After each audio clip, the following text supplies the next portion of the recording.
E aí, pessoal, e o jogo de ontem? O que dizer da partida de ontem? Todos os pontos, os erros, os absurdos e o que nós podemos tirar de proveito a partir de agora disso é o que nós vamos falar nesse vídeo.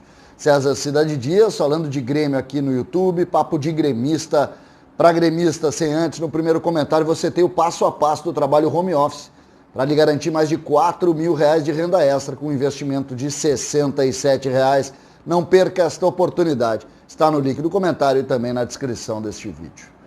Grêmio perdeu em casa para a equipe do Palmeiras por 1-0. Até aí, é do futebol, o Palmeiras tem um bom time e o Grêmio não conseguiu fazer uma grande partida. O problema é que o Grêmio repetiu o que vinha fazendo. O Grêmio, quando assume a questão de tentar mudar e usa esse discurso, que virou só um discurso, quando o presidente Romildo, quando o Renato, o Grêmio não vai ser o mesmo nos jogos. O Grêmio foi o mesmo. E foi o mesmo em todos os pontos. Foi o mesmo antes, foi o mesmo durante o jogo, foi o mesmo nas substituições e foi o mesmo no pós-jogo, nas coletivas de imprensa. E essa realidade, não pensem vocês que é fácil de dizer, porque não é. Não é. Eu queria estar aqui contando uma grande vitória do Grêmio, um título encaminhado, mas não é o que a gente está prevendo. O que a gente está prevendo a partir desse momento é uma dificuldade imensa do Grêmio de virar o jogo lá em São Paulo. Por quê? Porque o Grêmio entrou caminhando, porque o Grêmio está lento, porque alguns jogadores estão acima do peso, e porque o Grêmio chega na final e onde poderia salvar a temporada, não só essa, mas a próxima, menor do que quando entrou. E essa realidade nos coloca um ponto que a gente precisa obrigatoriamente vir aqui discutir. E tem que discutir os jogadores. Como é que pode, por exemplo, o Vitor Ferraz ter diminuído tanto, o Diogo Barbosa está jogando tão pouco? Como é que pode a lentidão do Paulo Miranda? Como é que pode um Grêmio tão burocrático no meio-campo, um Jean-Pierre caminhando? Como é que pode o PP estar jogando tão menos do que jogava? O que houve? O que houve com um time que a gente tinha como um bom time, um time que poderia ser protagonista? O que aconteceu? Aonde nós perdemos o ponto de discutir claramente o seguinte: olha, tem muita gente jogando errado aqui. E no segundo tempo a gente pensa, bom, vamos mudar o time. E aí entra a figura do Renato, que convenhamos, não fez nenhuma substituição que pudesse efetivamente melhorar o time. Vocês sabem como o Grêmio terminou o jogo, né? O Grêmio começa o jogo com uma linha de 4 zagueiros, 2 volantes, 3 meias e um atacante. E termina o jogo trocando o lateral direito, jogando com um só zagueiro. O Grêmio termina com a seguinte escalação o jogo ontem. O goleiro, Paulo Vitor, que falhou no gol. Eu acho que falhou mais por não ter saído do que propriamente por não ter conseguido defender a bola na linha do gol. Para mim ele tinha que ter saído, mas não vou entrar nessa discussão. Wanderson, o lateral direito, um zagueiro, que era o Walter Cândido, e o Diogo Barbosa. Aí 2 volantes, que são eles, Matheus Henrique e Tassiano. Aí um meia, que foi Isaac. Aí um homem aberto na direita, Ferreira, que não tem justificativa nenhuma para não jogar nesse time, e PP, do outro lado. E 2 centroavantes, Diego Souza e Churinho. Aí o sujeito vai dizer o seguinte: César, o Grêmio precisava, era hora de ir para cima. Claro, mas organizadamente. O Grêmio tem aos 18 minutos um jogador expulso do adversário e não dá um passo para vencer o jogo, além de querer e pressionar. Não faltou vontade. Quando falarem assim, o Grêmio não correu. Não correu. Correu errado todo o tempo, mas correu. O Grêmio não quis. O Grêmio quis todo o tempo. O Grêmio buscou todo o tempo. Mas a forma como o Grêmio tem trabalhado para buscar é que coloca para a gente uma ideia fundamental de que a gente precisa mudar. O Renato, por exemplo, e aí a gente entra nas coletivas, o Renato, por exemplo, fez pedidos nas coletivas. Ele antes atacou a imprensa, ele mudou o foco, mas ele fez alguns pedidos. Um deles, eu preciso, já falei para o presidente, que nós precisamos de jogadores que fazem gols. Nós temos poucos jogadores que fazem gols no grupo. O Grêmio tinha no grupo do Renato, há não menos de 1 ano e meio, 2 dos goleadores do Campeonato Brasileiro, Luciano e Marinho, um colega nosso aqui da live, nos lembrou isso ontem. Na live ontem, depois do jogo, um colega nos lembrou isso ontem. E acho que é pertinente se colocar isso.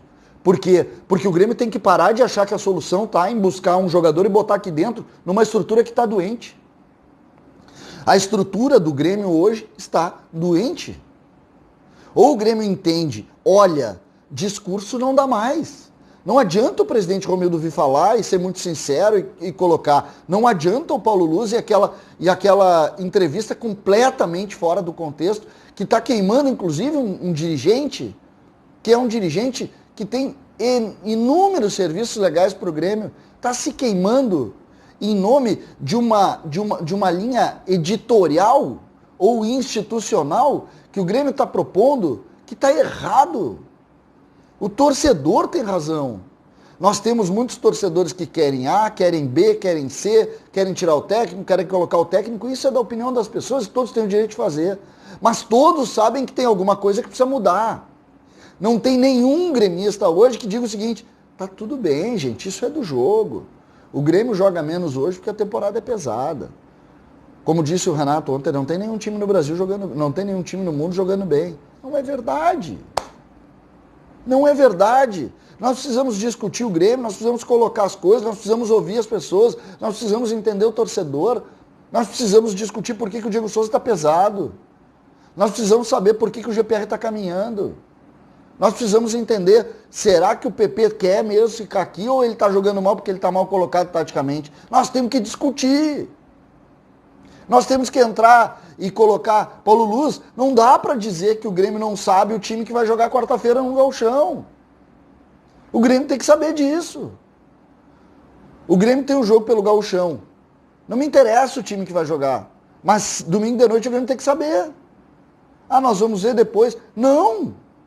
Isso tem que estar no planejamento antes. O Grêmio agora tem um jogo contra o Palmeiras em São Paulo, que define a próxima temporada. Que pode ser uma redenção de um grande ato de copar do Grêmio e uma grande vitória contra o Palmeiras. Pode? Claro que pode. E nós vamos estar vibrando e torcendo por isso. Mas não é essa a lógica. Não é essa a lógica. E aí, o Renato tem que ser anunciado como novo treinador hoje, e nós temos que ter o planejamento, porque quarta-feira que vem tem jogo. Essa quarta-feira tem a estreia do Gauchão, que o Grêmio não sabe com que time vai jogar. Ah, mas talvez não tenha o jogo porque tem uma reunião do prefeito. Pode ser que não tenha. Mas se não mudar, nós temos que saber o time que vai jogar. Nós não podemos escalar o time hoje. Não podemos.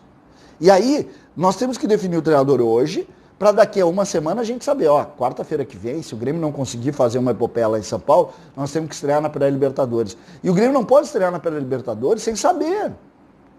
Nós temos que ter isso claro na nossa cabeça. E em cima dessa realidade, dessa situação, nós precisamos sim ser um pouquinho mais propositivos. Ontem o que aconteceu na coletiva, que são situações de completa alienação, impõe para o torcedor uma ideia de que está tudo perdido. Aí na live a gente recebe informações, eu não quero mais ser sócio, eu larguei. Não, ninguém larga o Grêmio. O Grêmio está no nosso sangue. Nós não conseguimos, não existe isso e ninguém pode pensar isso. O que acontece é que o Grêmio, neste momento, tem que ouvir esse cara.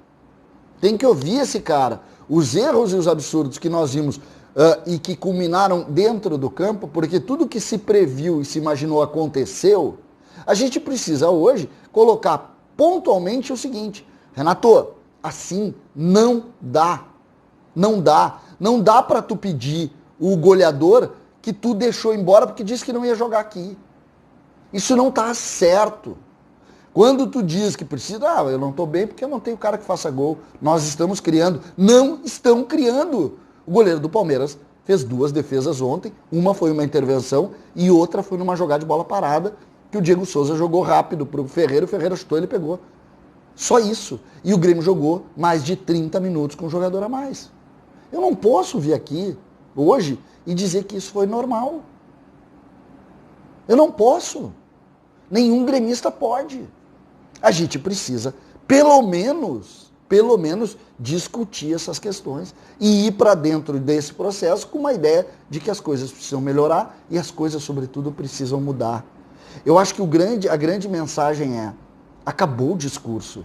Nós precisamos de efeito prático dos problemas que o Grêmio está enfrentando. E em cima dessa realidade é que eu peço e entendo que chegou a hora da gente tentar discutir. Nós vamos tentar ganhar domingo? Eu não tenho nenhuma dúvida que nós vamos muito forte para tentar ganhar domingo. Nós vamos muito forte para tentar ganhar domingo. Mas, se nós não mudarmos, nós podemos ganhar domingo, mas segunda nós vamos perder. E terça nós vamos perder. Porque este processo deu errado e nós temos que aprender com isso. Me parece que esse jogo contra o Palmeiras é pontual nesse aspecto. O Palmeiras não tem nada demais. O Palmeiras, enquanto teve 11 em campo, fez 1, perdeu 2 e podia ter decidido ontem. Essa é a realidade. Gostem ou não, a realidade é essa. Então, nós precisamos discutir, porque todo mundo acreditou no que disse o Grêmio, de que o Grêmio melhoraria no enfrentamento com o Palmeiras e não melhorou. César Cidade Dias, falando de Grêmio aqui no YouTube.